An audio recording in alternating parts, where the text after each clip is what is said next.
오늘 우리는 자유할 수 없다라는 제목으로 같이 한번 말씀을 나누기를 원합니다.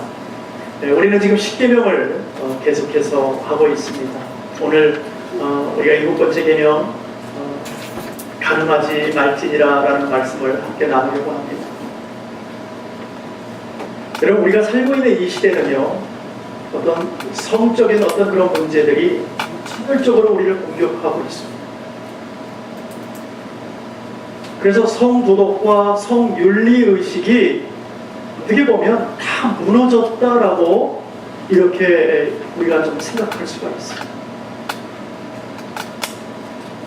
아마 연세가 드시는 우리 어르신들께서는 어떻게 세상이 이렇게 됐을까라고 생각하시는 분들이 참 많으실 겁니다. 아마도 머리를 흔들 것이고요, 혀를 차는 일들이 얼마나 많은지 몰라요. 우리가 믿음 안에서 가늠하지 말지니라는 것은 두 가지로 볼 수 있어요. 육신적으로 가늠하는 문제도 있을 것이고 영적으로도 가늠하는 문제가 있을 것입니다. 그러나 오늘 저는 육신적인 부분을 좀 더 많이 이야기하려고 합니다. 여러분, 우리는 언제부턴가 신문이나 매스미디어를 통해서 볼 때에 생소한 단어들, 과거에는 우리가 학교 다닐 때 전혀 들어보지 못했던, 쉽게 얘기해서 사전에도 나오지 않았던 그런 단어들을 언제부턴가 많이 듣게 되고 쓰게 됐어요. 그 단어들이 어떤 겁니까? 바로 폰섹스, 원조교제, 러브호텔. 우리가 지금은요 너무 많이 들어서 쉽게 그냥 하고 다 알지만, 불과 얼마 몇 년 전, 한 수십 년 전, 제가 어릴 때만 해도 그런 단어가 없었어요. 생각지도 못했던 단어들입니다. 근데 언제부턴가 그게 만연되면서 지금은요 당연한 단어의 하나로 그냥 우리가 생각되어집니다. 한 단어만 얘기해도 그래, 그거 알아, 이렇게 돼버리는 그런 시대에 우리가 살고 있다는 것입니다. 이것뿐만 아니라 정말 너무나 어렵고 힘든 그런 홍수처럼 밀려오는, 피할 길이 없는 쓰나미처럼 밀려오는 그런 단어들 속에 있습니다. 그런 저속한 단어들 속에서 우리는 나도 모르게 물들어가고요, 그냥 그런 말들을 언제부턴가 쓰게 됐더라는 것입니다. 지금 인터넷을 누구나가 다 합니다. 전화기를 통해서, 가정에 있는 PC를 통해서, 뭐든지를 통해서 인터넷을, 전 세계를 지금은요 생중계로 다 라이브로 볼 수 있어요. 예. 너무너무 좋은 시대에 살고 있습니다. 그러나 거기도 악이 도사리고 있죠. 인터넷을 통해서 적어도 한두 번쯤은 어떤 성적인 어떤 그런 자극하는 사이트에 들어가 보신 분도 계셨을 거예요. 때로는 한두 번 정말 들어갈까 말까 하는 그런 마음이 한번 들어가 볼까 하는 그런 마음이 생길 때가 얼마나 많습니까? 그런 갈등 속에서 생활하는 사람들이 지금 대부분이라 저나 여러분이나 별다르지 않아요. 그런 무차별적인 공격 속에서 우리는 어떻게 살아야 될 것인가? 더욱이 요즘에 어떤 그 윤리학자들, 현대 윤리학자들은요 뭐라고 얘기하냐면 간음이 죄다라고 더 이상 얘기하지 않습니다. 우리는 죄처럼 생각하고 있지만 세상의 윤리학자라는 사람들도 이제는 간음이 죄가 아니다라고 이렇게 얘기합니다. 남녀간에 서로 합의해서 성적인 행위를 하는 것이 왜 꼭 죄냐라고 얘기를 한단 말이죠. 죄가 아니라는 거예요. 사랑을 나눌 수 있고, 사람이라면 사랑의 감정을 표현할 수 있고, 그런 것은 다 자유가 아니냐, 개인의 의사에 따라서 하는 것이 아니냐, 이런 주장을 하는 것을 볼 수가 있습니다. 여러분, 우리가 어떻게 마음을 두어야 되겠습니까? 학자라는 사람들도 이렇게 얘기하고 이 시대에 살고 있는데 우리는 어디다가 마음을 두고 무엇을 믿고 무엇이 우리의 목표가 되어야 되는지를 우리는 자꾸 흐려지고 흔들릴 수밖에 없더라는 것이죠. 이런 우리가 생각도 못했던, 상상도 못했던 일들이 우리 앞에, 우리 귀에 그냥 막 들리고 보여지는 거예요. 여러분, 요즘 TV를 보십시오. 연속극을 보세요. 그 소재가 어떤 소재입니까? 다 불륜가정이에요. 그게 아니면 드라마 소재를 쓸 수가 없답니다. 요즘 사람들은요, 옛날에는 조금만 자극적인 것만 해도 막 사람들이 막 TV 앞에 몰렸는데 지금은 그게 만연이 되다 보니까 웬만큼 자극적인 거 아니면 사람의 생각으로서는 완전 반전되는 거 아니면은 사람들이 TV 앞에 다 채널을 돌려버린다는 거예요. 그것을 안 본다는 거예요. 드라마가 성공을 못 한다는 거예요. 그러니까 얼마나 강하게 이 불륜의 가정들이 나오는지 몰라요. 여러분 생각해 보세요. 서로 각기 다른 가정을 갖고 있는 사람이 서로 만나서 사랑을 나누는 아름다운 사랑 이야기. 그게 아름다운 사랑 이야기예요? 그게 사랑 이야기입니까? 여러분 어떻게 생각하세요? 근데 그게 지금은 그렇게 돼가고 있잖아요. 요즘 우리가 대하는 문화가 다 그렇다는 거예요. 우리의 가치관이 그만큼 많이 바뀌게 되었다는 것입니다. 더더욱 놀라운 사실이 뭔지 아십니까? 저와 여러분은 크리스찬입니다. 하나님의 영을 우리 가슴 속에 품고 산다고 하나님의 사람이라고 고백하는 사람들입니다. 그런데요, 저와 여러분과 세상 사람들과 크리스찬들이요, 생각하는 게 별반 다른 게 없다는 것입니다. 틀리지 않더라는 거예요. 우리는 분명히 구분되고 달라져야 되는데, 분명히 틀려져야 되는데, 하나님의 영을 갖고 있는 사람들인데 다르지 않다는 거예요. 세상에 보여지는 기준과 세상에 보여지는 가치관이 언제부턴가 거기에 반영되고 물들어서 그냥 거기에 그대로 휩쓸려 가는 거예요. 미국의 한 연구기관을 통해서 연구한 결과 크리스찬들과 크리스찬이 아닌 넌 크리스찬들에게 물어봤답니다. 성범죄를 어떻게 생각합니까? 근데 거기에 내린 답이요, 결론이요, 결국은 다르지 않더라는 거예요. 기독교인이나 크리스찬 아닌 사람들이나 생각하는 게 별로 다르지가 않다. 다 같은 생각을 가지고 있다. 교회 안에 들어오면 크리스찬이라고 생각하지만 세상 나가서는 어떻게 됩니까? 똑같이 살고 있다. 구분돼서 살고 있지 않더라는 것입니다. 그래서 우리는 종교가 뭐예요? 크리스찬이에요. 기독교인이에요. 아주 쉽게 얘기하고 있습니다. 정말 그렇습니까? 여러분들이 크리스찬입니까? 그러면 다르게 살아야 되잖아요. 하나님이 원하시는 방법대로 살아야 되잖아요. 그렇지는 않다는 거예요. 하나님이 이 성범죄에 대해서, 이 성도들에 대해서 얼마나 엄격하게 말씀하고 있는지 모릅니다. 여러분 히브리서 13장 4절에 보시면은 이런 말씀을 하십니다. 모든 사람은 혼인을 귀히 여기고 침소를 더럽히지 않게 하라. 음행하는 자들과 간음하는 자들을 하나님이 심판하시리라 그랬습니다.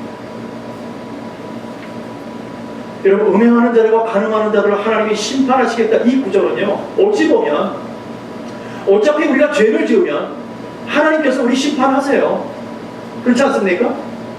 어차피 심판받아야 되는 우리예요. 근데 굳이 왜 하나님이 이렇게 직접적으로 심판하시겠다고 기록해 놓으셨냔 말이죠. 그만큼 하나님이 깊이 보고 계시다. 이것을 우리가 좀 더 깊이 생각하려면 창세기 6장을 보셔야 됩니다. 창세기 6장에 보시면 하나님이 아주 후회하는 장면이 나오세요. 아주 한탄하는 장면이 나와요. 6절과 7절 보면 그럽니다. 땅 위에 사람 지으심을 한탄하사 마음이 근심하시고 이는 내가 그것을 지었음을 한탄하시니라 라고 말씀하고 있어요. 한탄한다는 거예요.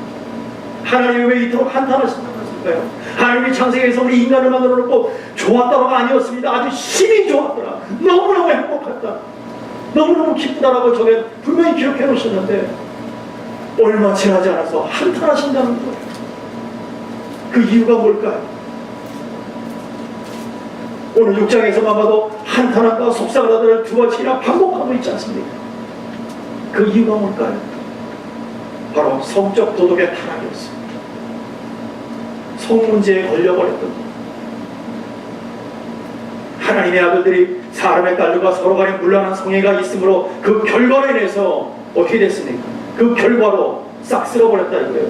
어떻게? 홍수로 노아의 가족만 남기고요 물로 심판해버리는 그런 사건이 있지 않았습니까? 결정적인 것이 바로 그 문제가 걸려있습니다. 여러분, 소돔과 고모라가 왜 무너졌습니까? 왜 하나님의 심판을 받아야 했습니까? 여기 역시도 성적인 문제가 걸려있습니다.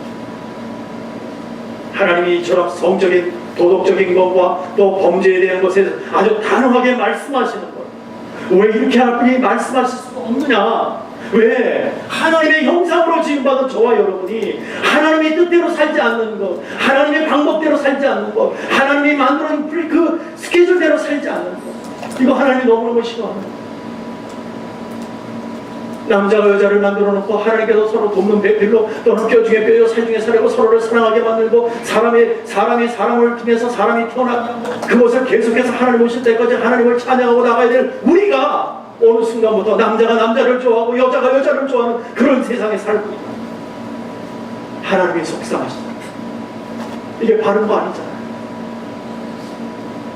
저는 위험을 감수하고 있다.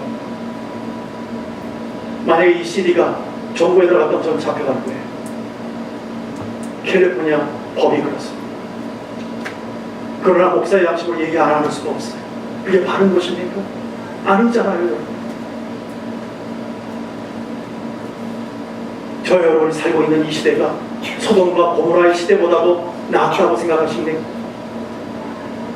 그 시대에는 그런 범죄가 있었기 때문에 당연히 불과 유황으로 쓸어버릴 수 없는 그런 하나님의 심판이 있을 게 당연하다고 생각하십니까? 그러면 지금 이 시대는요, 과연 하나님이 얼마나 참으실까요? 얼마나 더 두고 보시겠습니까? 그때나 지금이랑 무엇이 다릅니까? 똑같은 짓을 똑같이 하고 있는데, 오늘 하나님 분명히 말씀하십니다. 너희는 가늠하지 말지. 안 된다, 그 얘기입니다. 우리는 이 말씀을 모세 이후에 우리가 받았잖아요. 그렇죠? 모세가 십계명을 통해서 받았습니다. 그 말씀 우리는 오늘도 지켜나가고 있습니다. 근데 이 말씀을 예전에 주님이 계실 때에도 하나님의 말씀을 가르쳤던 바리새인들, 하나님을 잘 믿었다고 하고 하나님을 안다고 하는 유대인들, 유대인의 지도자들, 그들은 어떻게 생각했을까요? 이 가늠의 문제에 대해서 그들은 어떻게 생각했을까요? 그들은 이렇게 생각했습니다. 내가 직접적으로 가늠하지 않고 육체적으로 어떤 범죄를 저지르지 않으면 이 계명을 내가 잘 지키고 있다고 생각하고 봤습니다. 그렇게 가르쳤습니다. 여러분, 바리새인들의 기도를 한번 보십시오. 내가 저 세리와 같지 않냐고 가늠하지 않게 하심을 하나님 감사합니다. 그러면서 기도하며 갔어요. 아주 자랑스럽게 기도했어요. 나는 저 사람들과 다르다는 거지. 나는 적어도 육체적으로 범죄하지 않고 삽니다라고 아주 자신있게 얘기하고 살았어요. 그러나 주님은 뭐라 그럽니까? 그 모습을 보고 우리 주님께서 이렇게 말씀하십니다. 여자를 보고 음욕을 품은 자마다 이미 가늠했느냐. 여기에 자유할 분 계세요? 저도 자유하십니다. 남자나 여자가 음욕을 품은 자는 이미 가늠했다고 성경은 얘기하고 있고 피력을 찍어버렸습니다. 그러나 우리는 육신적으로 범죄를 직접적으로 행하지 않는다고 해서 나는 괜찮아, 나는 괜찮은 사람이야, 이 정도면 됐지, 믿음의 사람으로 이 정도 가면 됐지, 우리는 그렇게 생각하지 않습니까? 그러나 성경은 이렇게 얘기합니다. 정말 그럴 만한 자격이 있는지 너 자신을 돌아보라는 것입니다. 오늘 하나님 우리에게 이렇게 말씀하세요. 물론 남자가 여자를 보고 음욕을 품었다는 말, 또 우리 인간으로서의 어떤 성적 충동 자체를 정죄하고 그런 얘기는 아닙니다. 지금. 네. 적어도 바른 규모 있는 규범 속에서는 괜찮아요. 그건 당연한 거죠. 사람이 커가면서 신체의 변화가 생기잖아요. 어린아이들이 이렇게 성장하면서 어른이 돼가면서 신체의 변화가 생기고 이성에 대해서 호기심이 생기고 어떤 성적 충동이 생기고 이런 것을 지금 정죄한다 그런 얘기가 아닙니다. 또 내가 한 여자를 또 한 남자를 서로가 정말 지구의 절반을 포기하고 한 여자를 얻지 않습니까? 남자도 마찬가지고요. 지구의 절반을 포기하고 한 여자를 얻었어요. 이제 내가 책임지잖아요. 그죠? 결혼하는 상대, 결혼을 했어요. 결혼하면서 그 안에서 살아가면서 어떤 성적인 것을, 충동 자체를 정죄한다 그런 얘기를 하는 것이 아닙니다. 지금 당연한 거죠. 그건. 예, 당연한 것이다. 여기에서 지금 하나님께서 말씀하시는 것은 여러분들이 더 이상 설명할 때도 잘 알잖아요. 금지된 사람, 우리가 좀 얘기 많이 하잖아요. 무슨 영화 제목 같아요. 금지된 사람. 네. 그것을 하면 안 된다는 거죠. 하나님이 금지된 정욕을 마음대로 허용하는 것, 이것이 안 된다, 그 얘기를 하는 것입니다. 여러분, 대표적인 예가 사무엘에 보면은 11장의 이하에 쭉 내려보시면은 대표적인 예가 한 사람이 있어요. 누구냐면 다윗입니다. 여러분, 너무너무 잘 아는 다윗 왕입니다. 다윗은요, 하나님을 참 많이 사랑했던 사람입니다. 그러나 그에게도 큰 오점이 하나 있었어요. 나중에는 침상을 눈물로 적실 정도로 그만큼 오점을 가지고 있었던 사람입니다. 왜 그랬을까요? 성적인 문제에 걸려버리지 않았습니까? 다윗은 한나라의 왕이었습니다. 왕뿐만 아니라 용맹한 장수였어요. 이 옛날에는요, 여러분, 우리 영화 같은 데 봐도 그렇잖아요. 왕이 앞장서서 막 싸우러 가잖아요, 그죠? 그런 거 뒤에서 군사들이 쫙 따라가면서 막 그냥 그 나라를 토벌하고 진멸하고 해서 나라를 차지하고 하는 그런 용맹스러운 왕들을 우리가 생각하잖아요. 그런데요, 어느 날 다윗이 먹고 살만해졌어요. 괜찮아졌어요. 그러니까 자기가 전쟁에 안 나갑니다. 그러고 나서 대신 요압 장군을 내보내는, 나가서 싸워 니가. 그럼 대신 나갑니다. 백성들은 지금 밖에 나가서 전쟁한다고 목숨을 다 잃고 죽고 찢어지고 깨지고 하고 난리가 나고 있는데 자기가 한가롭게 낮잠 자는 거예요. 성경에 보면 낮잠 자다가 일어났어요. 저녁 때쯤에서 일어난 거예요. 일어나가지고 할 게 없었어요. 밖에 나가서 빈들빈들 세상을 돌아보고 있었어요. 그러다가 유독 한 군데 눈이 가게 됐어요. 한 가정 속에서 보니까 울타리 넘어 보니까 그곳에 한 여자가 샤워하는 모습을, 목욕하는 모습을 보게 됩니다. 여러분, 우리가 적어도 믿음의 사람이라는 다윗 아닙니까?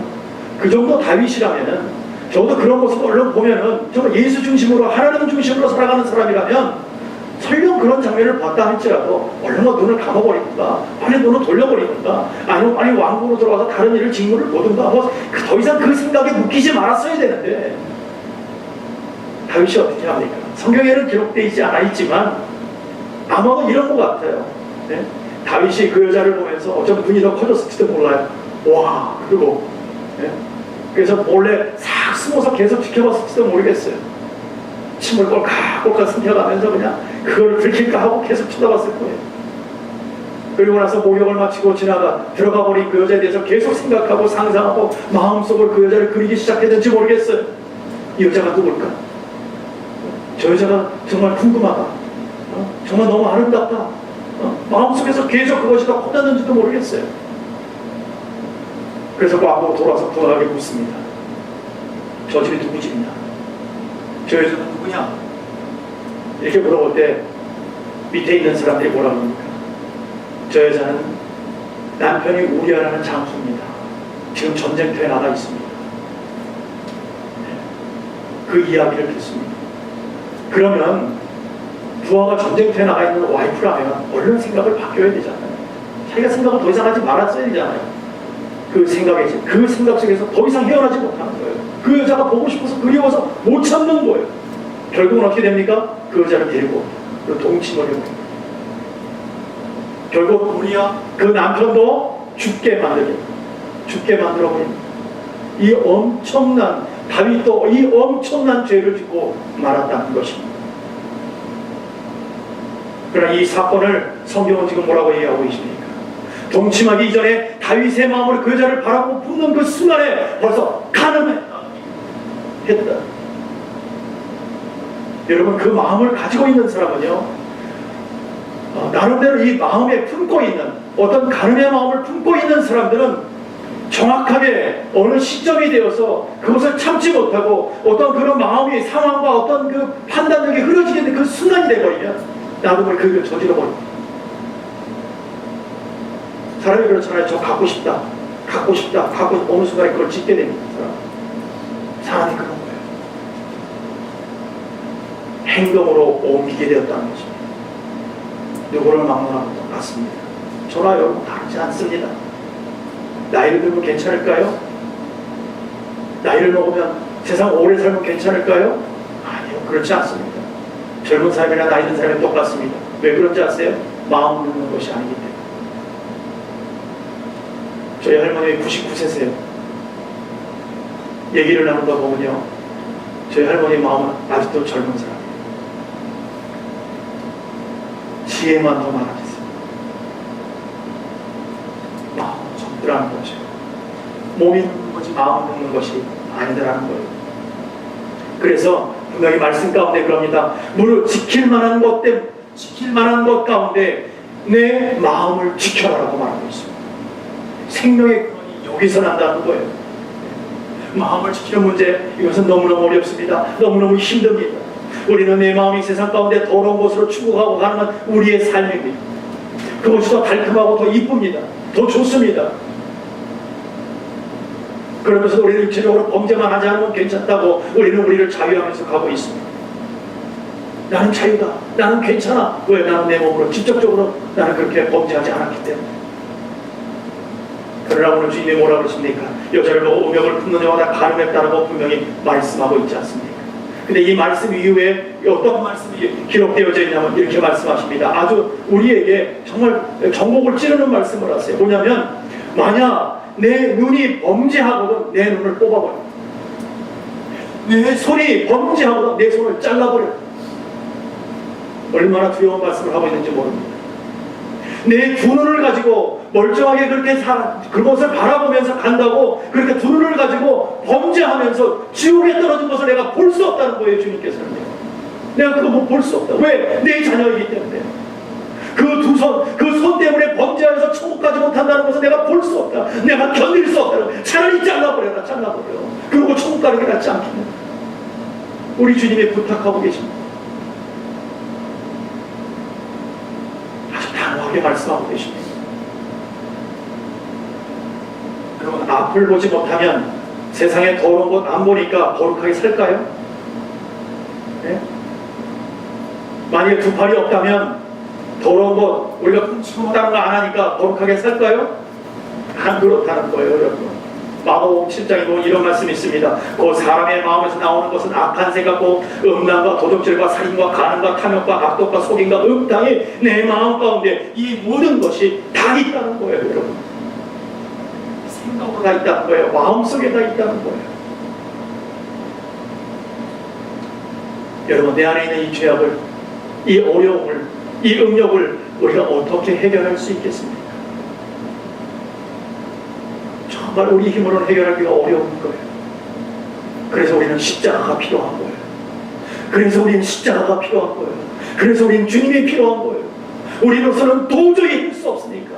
우리로서는 도저히 이걸 해결할 수 없는 그런 길이 없기 때문에. 그래서 우리 주님이 필요한 거예요. 여러분, 초대교회 때 성 안토니오라는 사람이 있었습니다. 젊은 나이에 하나님을 만났습니다. 그래서 하나님을 너무너무 사랑해서 너무나 큰 은혜를 받았기 때문에 자기 삶을 구분하기 시작했어요. 그래서 내가 하나님만 섬기겠다. 내가 이제 거룩한 삶으로 하나님만을 위해 살겠다 하고 아무리 애를 써도 그것이 잘 되어지지가 않아요. 너무너무 힘든 거예요. 세상이 보이고 세상에 아름다운 것이 보이고 자기가 아무리 자기 몸을 구분했다고 해도 그게 잘 되지가 않는 거예요. 너무나 속상했어요. 그래서 어느 순간에 자기가 결단을 내립니다. 그리고 자기 자신을 이제는 더 이상 세상 속에 물들지 않게 하기 위해서 사막으로 내모릅니다. 사막 속에서 혼자서 무려 35년을 살았습니다. 우리 가운데 그렇게 살 사람 계세요? 그런데 이분의 고백이 뭔지 아십니까? 35년이 지난 이후에 이 사람의 고백은 날마다 지옥이었습니다 라고 고백했습니다. 날마다 지옥이었다는 거예요. 왜냐하면 밤마다 찾아오는 정욕과 마귀의 유혹과 내가 내 자신을 이기지 못하고 수없이 죄를 하고 범죄를 저지르는 내 마음 가운데 있는 그것을 도저히 스스로가 해결할 수 없어서 날마다 지옥이었다는 거예요. 얼마나 힘들었는지 모른다고 그렇게 얘기하고 있습니다. 저와 여러분도 별반 다른 것이 없을 거예요. 오늘 우리는 이 계명을 통해서 정말 우리가 별 수 없다는 것을 깨닫기를 원합니다. 내 힘으로 안 된다는 것을 여러분 깨닫기를 원합니다. 그래서 우리는 주님이 필요한 것입니다. 주님의 보혈이 아니면 우리는 주의 자녀로 살아갈 수 없다는 것을 여러분 깨닫기를 원합니다. 여러분, 미국에서 조사한 자료에 의하면 연평균 소득이 2만 불, 2만 불이라고, 미국에서 1년에 소득이 2만 불이라고 그러면 저소득층이라고 합니다. 여기서는 이런 가정이 어떻게 별 문제 없이 잘 살아가는가 하는 것을 조사를 해보니까 10가정 중에 3가정이 저소득층 가정입니다. 3가정이 혼외 정사가 있었습니다. 온전히 가정을 지키지 못하고 연소득이 6만 불 정도 되는 가정, 중류층 가정입니다. 중류층에서 조금 더 올라갔다 그럴까요? 이상 되는 가정, 이런 가정은요 10가정 중에 6에서 7가정이 혼외 정사가 있었다. 가정을 지키지 못합니다.